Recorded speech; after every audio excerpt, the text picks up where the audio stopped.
नमस्कार दोस्तों, welcome to Money Matters. I hope you guys are doing great. दोस्तों, आज का ये वीडियो बहुत स्पेशल है। ये वीडियो स्पेशल इसलिए है कि एक तो इसमें हम लोग 4 बैंकिंग स्टॉक्स का एनालिसिस करेंगे। Analysis is very important because analysis करने के बाद ही किसी स्टॉक में हमें कॉन्फिडेंस आता है और उसके बाद ही हम लोग ये डिसाइड कर सकते हैं कि whether we have to invest or not. उसके अलावा ये वीडियो इसलिए स्पेशल है क्योंकि इस वीडियो में हम लोग डिस्कस करेंगे और सीखेंगे कि बैंकिंग और एनबीएफसीज को एनालाइज करने के लिए पैरामीटर होते कौन से हैं। क्योंकि आपको जैसे पता है, इनका कोई प्रोडक्ट नहीं है जो आप हाथ में ले सको। ये फाइनेंशियल से डील करते हैं, लोन देते हैं। तो इनका जो एनालिसिस करने के पैरामीटर्स होते हैं, those parameters are different from a normal company who is making a product, tangible product जिसको आप छू सकते हैं। ओके, सो हम सारे पैरामीटर्स को डिस्कस करेंगे। उसके बाद हम लोग देखेंगे कि कौन सी बैंक अच्छी है, या फिर कैसे हम डिसाइड कर सकते हैं कि हाँ, ये वाला बैंक बहुत अच्छा है और फ्यूचर में हमें अच्छे रिटर्न दे सकता है। तो दोस्तों, इन 6 पैरामीटर्स पे हम लोग किसी भी बैंक या एनबीएफसी के परफॉर्मेंस को इवेल्युएट करते हैं। अब ये सारे पैरामीटर जो भी हम प्लेटफॉर्म आज यूज करेंगे उसमें सब आपको दिखाई देंगे, सारे मेंशन होंगे वहां। तो सबसे पहला अगर हम लोग डिस्कस करें तो कासा परसेंटेज। कासा परसेंटेज होता है कि बैंक की जो टोटल कैपिटल है उसका कितना परसेंटेज करंट अकाउंट और सेविंग अकाउंट से है। जैसे बैंक की जो कैपिटल है, मान लीजिए बैंक की जो डिपॉजिट्स है मान लीजिए 100 रुपए के हैं, और अगर उसमें से 50 रुपए करंट और सेविंग अकाउंट के हैं, तो हम बोल सकते हैं कि कासा है 50%। तो जितना कासा ज्यादा होगा, जितना करंट सेविंग अकाउंट के डिपॉजिट ज्यादा होंगे, बैंक के लिए उतना अच्छा है। दोस्तों दूसरा पैरामीटर है CTI, cost to income. Cost to income का मतलब ये होता है कि बैंक की जितनी इनकम हुई है और बैंक को उस इनकम के बाद बैंक को जो हमने ऑपरेट किया उससे हमने कितना खर्च कर दिया इनकम का। जैसे मान लीजिए मेरी इनकम 100 रुपीज है, उसके बाद अगर बैंक को ऑपरेट करने के लिए मैंने 20 रुपए खर्च कर दिए, तो मैं कह सकता हूं कि मेरा cost to income percentage is 20%। दोस्तों, तीसरा पैरामीटर है कैपिटल एडिक्वेसी रेशियो। अब जो भी बैंक है या एनबीएफसी है, उसके कुछ रिस्की असेट्स होते हैं, रिस्की उसका कुछ बिजनेस होता है। उस रिस्क को कवर करने के लिए बैंक हमेशा कुछ ना कुछ कैपिटल अपने पास रखता है, ताकि अगर उनमें कुछ प्रॉब्लम आ जाए तो बैंक के पास इनफ कैपिटल हो उसको कवर करने के लिए। तो कैपिटल एडिक्वेसी रेशियो उसी कैपिटल को बताता है। तो जितना किसी बैंक का कैपिटल एडिक्वेसी रेशियो ज्यादा होगा, उस बैंक के लिए उतना ही अच्छा है। चौथा point, net interest margin. Net interest margin ये होता है कि बैंक कितना इंटरेस्ट देता है और कितना इंटरेस्ट पाता है। मींस अगर मेरे को इंटरेस्ट के रूप में 120 रुपए मिले और मैंने इंटरेस्ट दिया 100 रुपए का, तो 20 रुपीज जो है that is my net interest margin. तो नेट इंटरेस्ट मार्जिन जितना ज्यादा होगा बैंक के लिए उतना ही अच्छा है। पांचवा point is NPA. NPA is a very common term और वेरी वेल नोन टर्म। तो एनपीए जिस बैंक के जितने कम होंगे, हम कह सकते हैं कि बैंक का परफॉर्मेंस उतना ही अच्छा है। छठा पैरामीटर है advances growth. Advances growth is basically the loans which a bank is giving. तो अगर बैंक ज्यादा लोन दे रहा है तो हम बोल सकते हैं कि हाँ, एडवांसेस बैंक के बढ़ रहे हैं। तो आप सिंपली इसको ये समझ सकते हैं कि जितना ज्यादा बैंक लोन्स देगा, लैंड करेगा, उतना ही बैंक की फाइनेंशियल कंडीशंस के लिए अच्छा है, उतना ही बैंक को फायदा होगा, क्योंकि जितना ज्यादा लोन देगा उतना ही ज्यादा बैंक को इंटरेस्ट मिलेगा। सो एडवांसेस ग्रोथ अगर ज्यादा है, परसेंटेज किसी बैंक का ज्यादा है, तो हम कह सकते हैं वो बैंक बेटर है। तो दोस्तों, हमारी लिस्ट का सबसे पहला बैंक है एचडीएफसी बैंक लिमिटेड। अब आप देख सकते हैं उसको यहाँ पहले से 5 स्टार दिए हुए हैं। So it's a 5-star bank as per this platform and I also like this bank a lot. Market cap की बात करें तो 7,74,751 करोड़ का मार्केट कैप है। कासा रेशियो की बात करें तो 42.23 है। डिविडेंड यील्ड 0.18 है, काफी कम है। बट ग्रोइंग इंडस्ट्रीज की डिविडेंड यील्ड जनरली कम होती है, क्योंकि जो उनको नेट प्रॉफिट होता है वो उस कंपनी में दोबारा इन्वेस्ट करते हैं। कॉस्ट टू इनकम इज 38.64, जो हमने डिस्कस किया है, जितना कम हो अच्छा है। कैपिटल एडिक्वेसी रेशियो है, सीएआर इज 18.52, जितना ज्यादा हो उतना अच्छा है जिस बैंक का। उसके अलावा अगर प्रॉफिट ग्रोथ की बात करें तो 22.87 इज द प्रॉफिट ग्रोथ। अगर हम नेट एनपीए की बात करें तो आप देख सकते हैं लास्ट 3 सालों में कंपनी का नेट एनपीए कम हुआ है। और नेट इंटरेस्ट मार्जिन की अगर 5 सालों की बात करें तो 5 सालों में जो एवरेज नेट इंटरेस्ट मार्जिन है दैट इज 3.95 और नेट एनपीए 5 सालों का है 0.35। एडवांसेस ग्रोथ की बात करें तो इट इज 21.27। तो एडवांसेस ग्रोथ जितने ज्यादा होंगे अच्छा है, एनआईएम जितना ज्यादा होगा अच्छा है। नेट एनपीए कम से कम होना चाहिए। Capital adequacy ratio is 18.52। दोस्तों अगर प्रॉफिट की बात करें तो आप देख सकते हैं तीनों सालों में, लास्ट 3 साल का अगर हम डिस्कस करें तो बैंक का प्रॉफिट कंटिन्यूसली बढ़ रहा है। 17,486, 21,078 और 26,257। उसके अलावा अगर बैंक के डिपॉजिट्स की बात करें तो जितने बैंक के डिपॉजिट बढ़ेंगे बैंक के लिए उतना अच्छा है। तो आप देख सकते हैं कि बैंक के 2018 में 7,88,770 करोड़ रुपए के डिपॉजिट थे, फिर 2019 में 9,23,140 हुए, फिर 11,47,502 डिपॉजिट्स बैंक के टोटल थे 2020 में। सो दोस्तों अगर इन सारे पैरामीटर्स को देखा जाए तो HDFC bank is looking very good and you guys should have this bank on your watch list. दोस्तों हमारी लिस्ट का दूसरा स्टॉक है कोटक महिंद्रा बैंक लिमिटेड। अब इस बैंक को भी 5 स्टार दिया हुआ है, तो ये बैंक भी मेरा फेवरेट बैंक है, मुझे ये बैंक काफी अच्छा लगता है। अगर आप देखें तो बैंक की जो मार्केट कैप है वो 3,59,114 करोड़ रुपए की है। कासा रेशियो की बात करें तो कासा रेशियो इसका HDFC बैंक से बेटर है। Price to earn ratio is 57.06। Dividend yield bank की कुछ नहीं है। कॉस्ट टू इनकम की बात की जाए तो कॉस्ट टू इनकम इसकी HDFC बैंक से ज्यादा है। हमने ये पहले डिस्कस किया था कि कॉस्ट टू इनकम बैंक की अगर कम होगी तो अच्छा होगा। CAR की बात करें तो इट इज 17.89। अगर HDFC की बात करें तो it was 18.52 in that case. So CAR जितना ज्यादा होगा बैंक का उतना अच्छा है। अगर कोटक बैंक की चार्ट पैटर्न की बात करें तो आप देख सकते हैं पिछले 5 सालों में बैंक ने कंटिन्यूसली अच्छे रिटर्न दिए हैं, कंटिन्यूसली अप ट्रेंड में।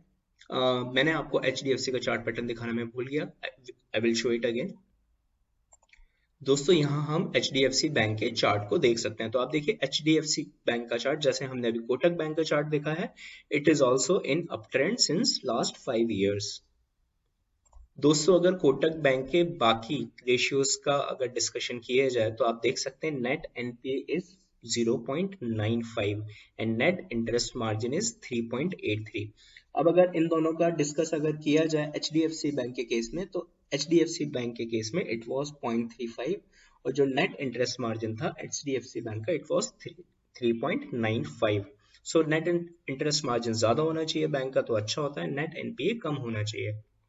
कैपिटल एडिक्वेसी रेशियो जो बैंक का है कोटक का दैट इज 17.89 और जो हमने HDFC बैंक का देखा था इट वाज 18.52। एडवांसेस ग्रोथ इसकी 6.83% है।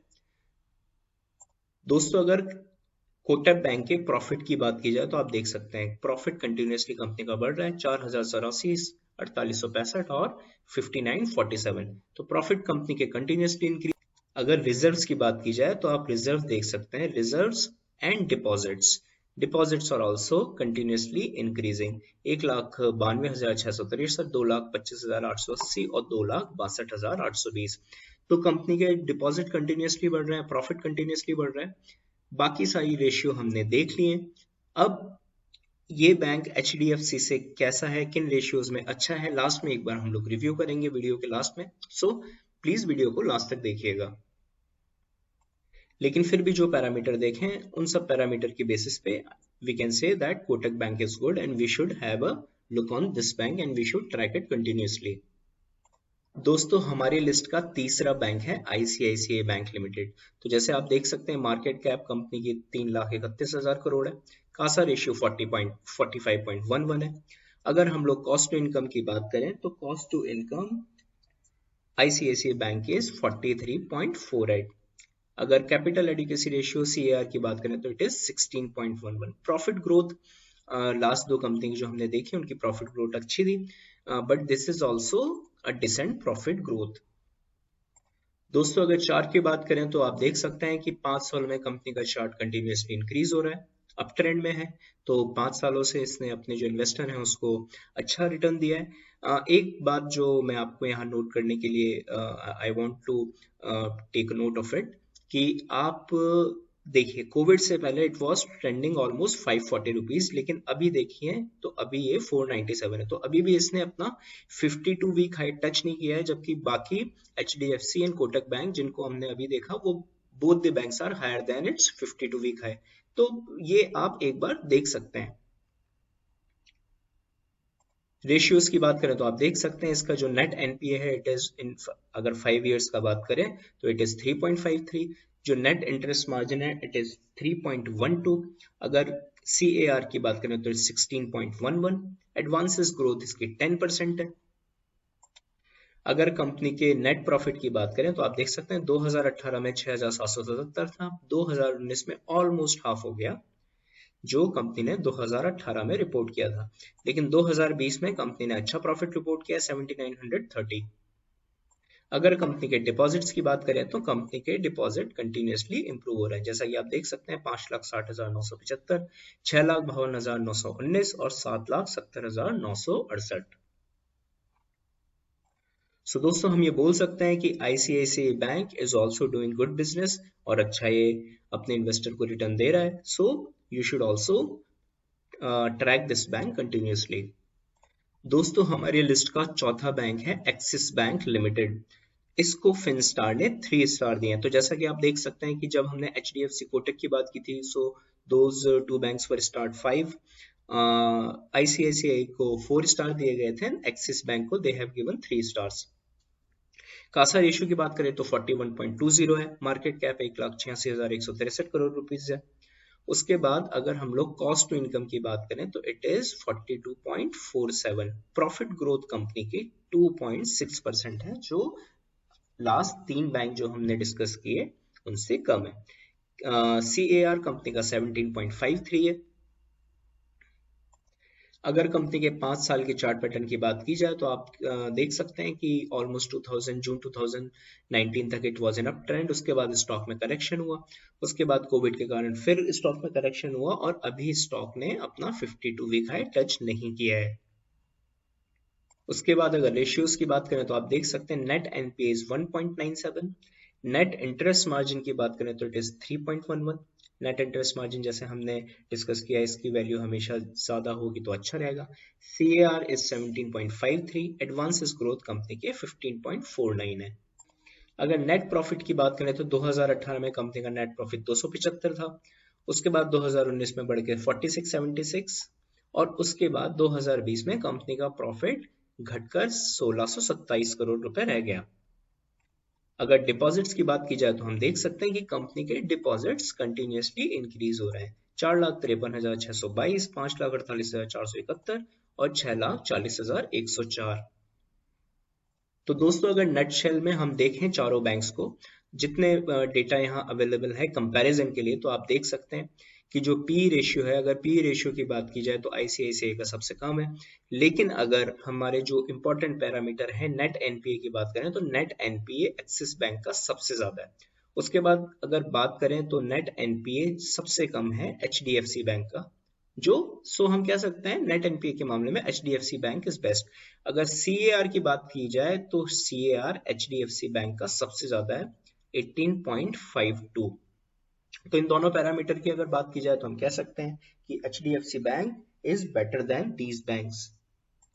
अगर कॉस्ट टू इनकम की बात की जाए तो जैसा हमने पहले डिस्कस किया था कि कॉस्ट टू इनकम सबसे कम होनी चाहिए, जितनी कम हो अच्छा है, तो कॉस्ट टू इनकम यहाँ मेंशन नहीं की है, बट अगर आप सारा डेटा देखेंगे तो HDFC बैंक की कॉस्ट टू इनकम सबसे कम है, दैट इज 38.64। उसके अलावा हम लोग नेट इंटरेस्ट मार्जिन के बारे में अगर बात करें, जो हमने डिस्कस किया था ज्यादा हो तो अच्छा है, नेट इंटरेस्ट मार्जिन में भी HDFC bank is a winner, NIM HDFC bank का है 3.95। अगर कासा रेशियो की बात करें तो कासा रेशियो में विनर है कोटक बैंक विद 56.17%। तो दोस्तों जैसे हमने सारे बैंक एनालाइज किए डिफरेंट पैरामीटर्स पे, तो हम लोग कह सकते हैं कि अगर विनर की बात करें तो हम लोग बोल सकते हैं जैसे HDFC और कोटक बैंक को 5 स्टार दिया गया, तो हम लोग बोल सकते हैं कि दोनों बैंक काफी अच्छा परफॉर्म कर रहे हैं। But these two banks ICICI and Axis are also good, you guys have to add these banks on your watch list. and whenever you think that the right time has you got the right time, stock correct हो गया, तो आप लोग इसमें invest करने की सोच सकते हैं after discussing your financial adviser. तो आज के लिए इस वीडियो में इतना ही। This video was for educational purpose, और before taking decision of any kind of investment, I would suggest you to discuss it with your friends, families, उसके बाद ही डिसाइड करें। और आई होप आज के इस वीडियो में आपको बहुत कुछ सीखने को मिला होगा। तो आशा करता हूं कि ऐसे वीडियो फ्यूचर में भी आपको मिलते रहें।